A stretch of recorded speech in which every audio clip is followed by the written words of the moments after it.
Peace and joy. I hope you've had a fruitful day. I do not say happy, I say fruitful. Namo tassa bhagavato arahato samma sambuddhassa. Namo tassa bhagavato arahato samma sambuddhassa. Namo tassa bhagavato arahato samma sambuddhassa. Homage to the blessed, noble, and fully self-awakened one. No, last night wasn't my fault. I think I've cured myself of mistakes of a beginner's nature. This was the broadband. It fell down to just 1 megabyte upload, 1 megabyte download. And in fact, it's pretty slow at the moment. I don't know why, because we pay for a 5 megabyte upload and a 10 megabyte download. I can only presume it's because we're at peak time, aren't we? This is when people are watching Netflix and Facebook and all that sort of games. Oh my goodness. So there's no hope there, is there? Anyway, the thing is not to expect me to appear. This is important, right? But to be delighted or at least pleased that I do so. And that way we shall get through this lockdown. Let me see now.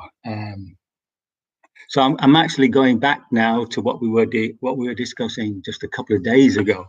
So some people will have joined who weren't here for that. So I'll just paraphrase what was said, because somebody sent me a question concerning this little letter that was written. Yes. Okay. It was just a letter from a man called Daryl Davis, who was basically saying that we were spending billions of pounds and ruining the economy just to save 0.5% of the population, a mere 250,000 people. And basically, his last line is, "It will take years to recover from this ridiculous path, which is ruining the economy." You see. Now the question is. The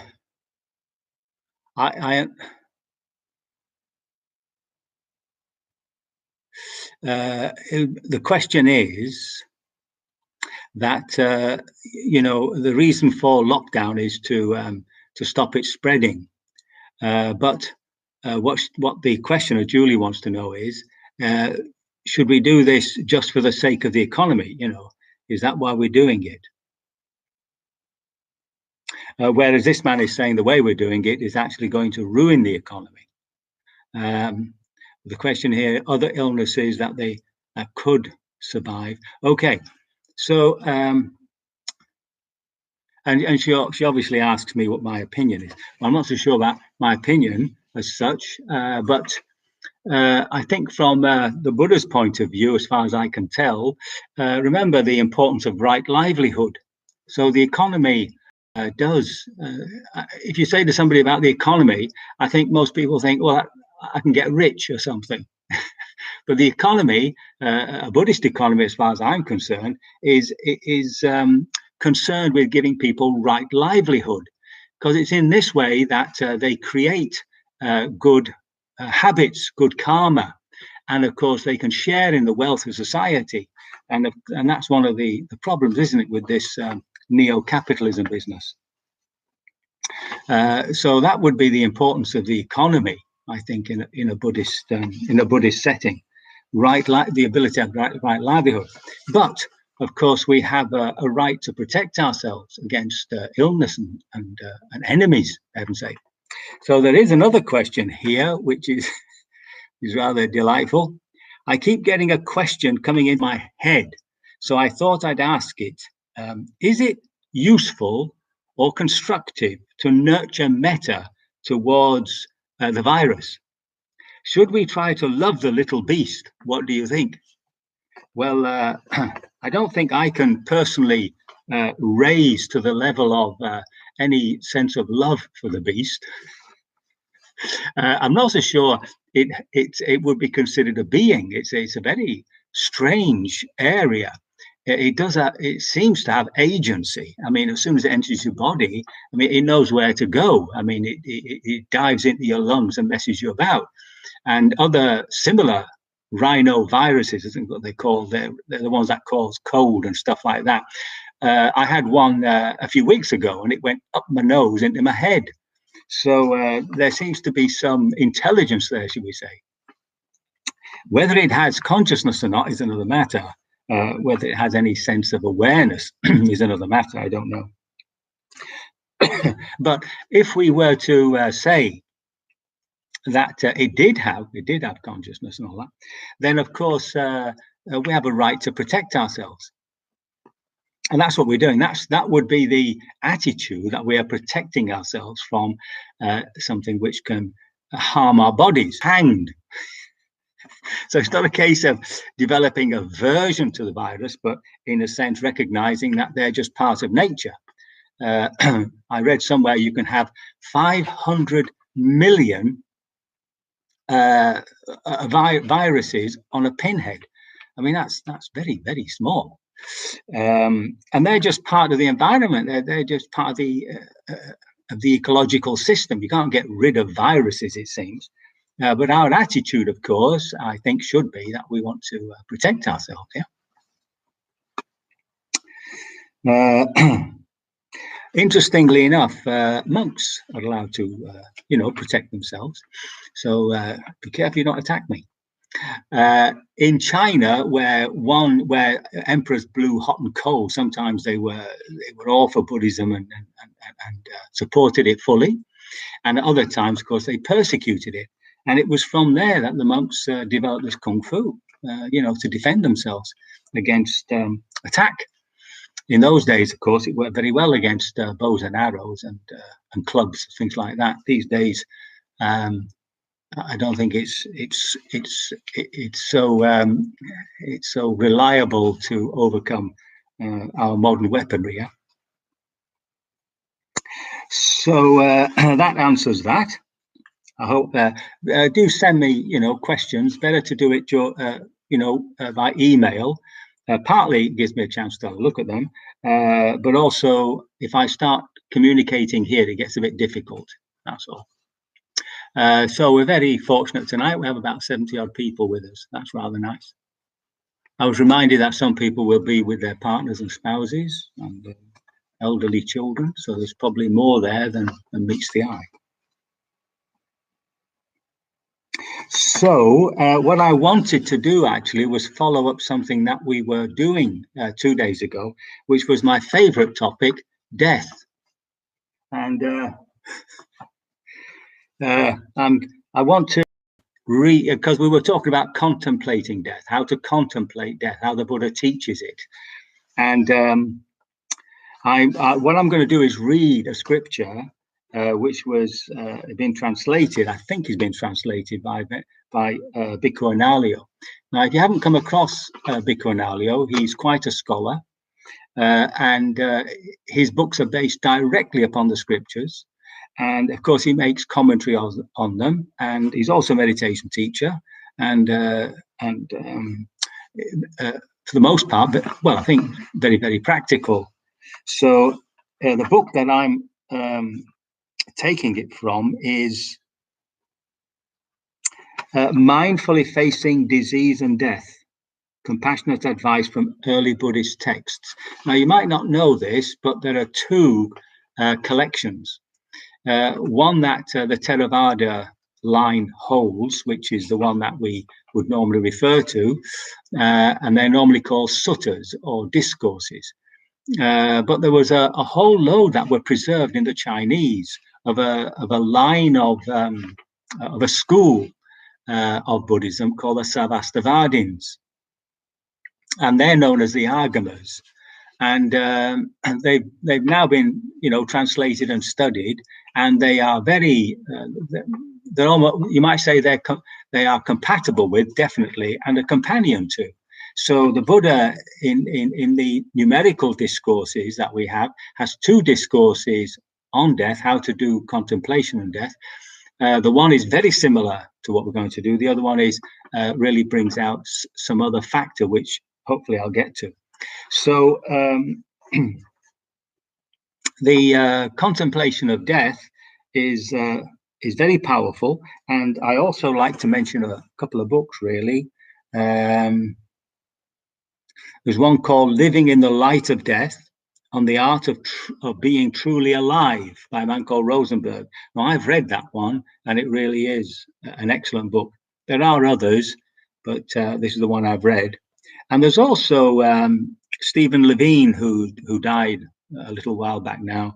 He used to write lovely books, and one of them is A Year to Live. So the question is, if you really had only 1 year to live, how would you spend that time? So it makes you very reflective of how you're actually spending your time, as any meditation on death does. It brings you back into this present moment. Makes it very alive. So that's 2 books there by Analio, Mindfully Facing, if you've got a pen or something, Mindfully Facing Disease and Death. Analio, Analayo, Analeo. And Larry, that's his name, Larry, was Rosenberg, which is Living in the Light of Death. Living in the Light of Death. So you might find those useful. Oh, yeah, and Stephen Levine, of course, A Year to Live. I don't think you can get that as an ebook. I'm not sure. But the other 2, I think you can. Okay.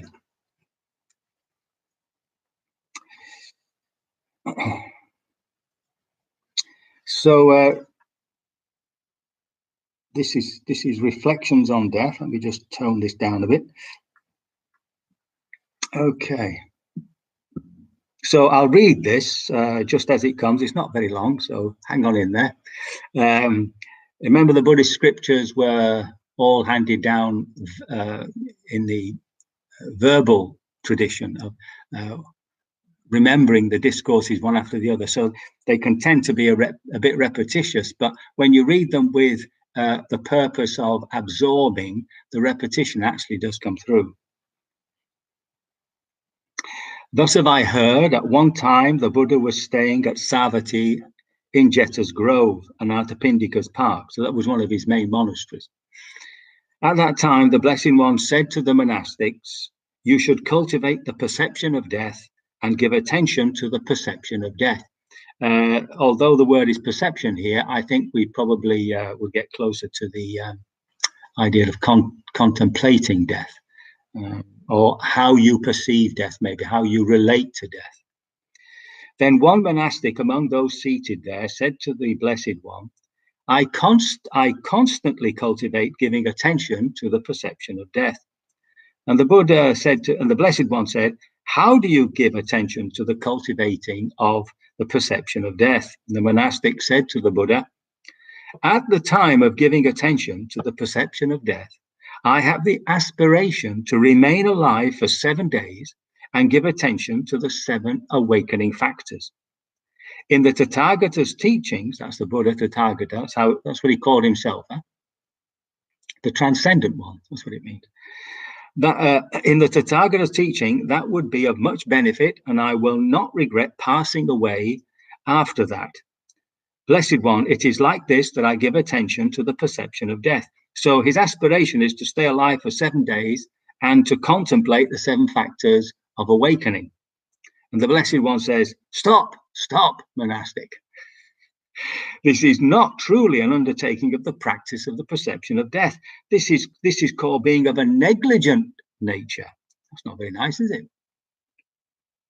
Now, again, one monastic said to the Blessed One, I am capable of cultivating the perception of death. And the Blessed One said, how do you cultivate attending to the perception of death? And the monastic said to the Buddha, now I have this reflection.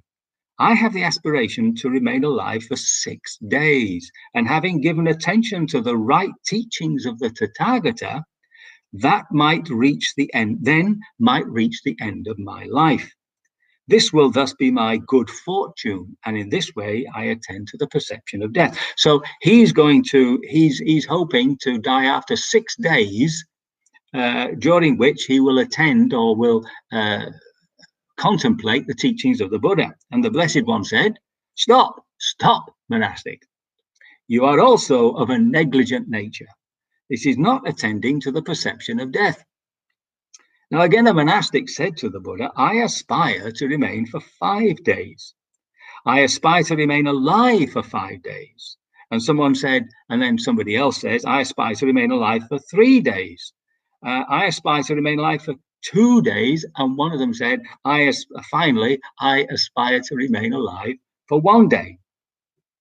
Now, at that time, the Blessed One said to the monastics, "Stop, stop, monastic. This is also being of a negligent nature. This is not truly attending to the perception of death." Now, at that time, there was again one monastic who said to the Blessed One, "I am able to cultivate the perception of death effectively." And the monastic said to the Buddha, "When the time has come, I put on my robes, take the alms bowl, and enter Savatthi to beg for alms. Having begged for alms, I turn back to leave Savatthi and return to my place. I enter my meditation hut and give attention to the 7 factors of awakening. Then I might reach the end of life. It is thus that I attend to the perception of death." So he's got no idea about 1 day, 2 days, and so forth. He's just going to contemplate these 7 factors of enlightenment, and then he's happy to go. And the Buddha says to him, "Stop, stop, monastic. This is also not giving attention to the cultivation of the perception of death. Monastics, you all spoke of negligent ways of practicing. This is not the nature of cultivating the perception of death." Now, at that time, the Blessed One spoke to the monastics. "Those who are able to be like the monastic Vikali, that they are indeed reckoned to have the attention to the perception of death. That monastic is well able to give attention to the perception of death, being disenchanted with this foul and unclean body." Now, the Buddha doesn't look upon the body as something that we should indulge. It's not something that we should delight in. We shouldn't be concerned about how beautiful it is, etc., etc. And to sort of get to that level is to recognize that beneath the skin, there aren't very many pleasant things. So he's always directing us to really be very practical about the body.